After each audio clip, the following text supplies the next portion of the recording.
আজকে বানানো হবে পুডিং। তার জন্য কিন্তু নিয়ে নেওয়া হয়েছে আড়ঙের দুধ। এই দুধটি একটি পাত্রে নিয়ে নেওয়া হচ্ছে। তারপর দুধটাকে জাল করে নেওয়া হবে। জাল করে দুধটাকে পরিমাণে কমিয়ে নেওয়া হয়েছে। এই পর্যায়ে ক্যারামেলের জন্য 2 টেবিল চামচ চিনি একটা পাত্রে নিয়ে পরিমাণ মতো পানি দিয়ে দেওয়া হচ্ছে, যেন ক্যারামেলটা পারফেক্ট হয়। তারপর 2টি ডিম সুন্দর করে ফেটে নেওয়া হচ্ছে।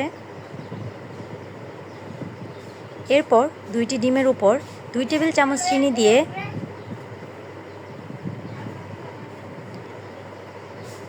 ভালো করে ফেটিয়ে নেওয়া হচ্ছে।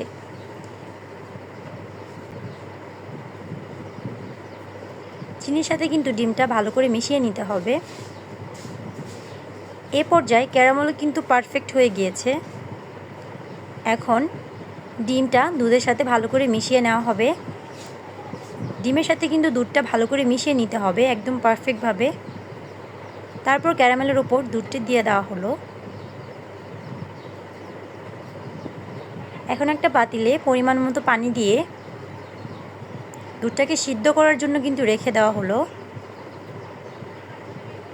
তারপর 25 থেকে 30 মিনিট চুলার আঁচে রেখে দিতে হবে।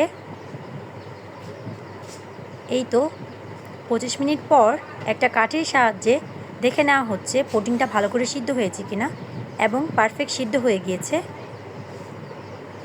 তারপর বাটি থেকে পুডিংটা নামিয়ে নেওয়ার জন্য ছুরির সাহায্যে চারো সাইড কেটে নেওয়া হলো। তারপর একটা প্লেটে সুন্দর করে নামিয়ে নেওয়া হচ্ছে। এই তো খুব অল্প সময়ে সুন্দর একটি পুডিং হয়ে গিয়েছে। আপনারা চাইলেও কিন্তু ট্রাই করতে পারেন।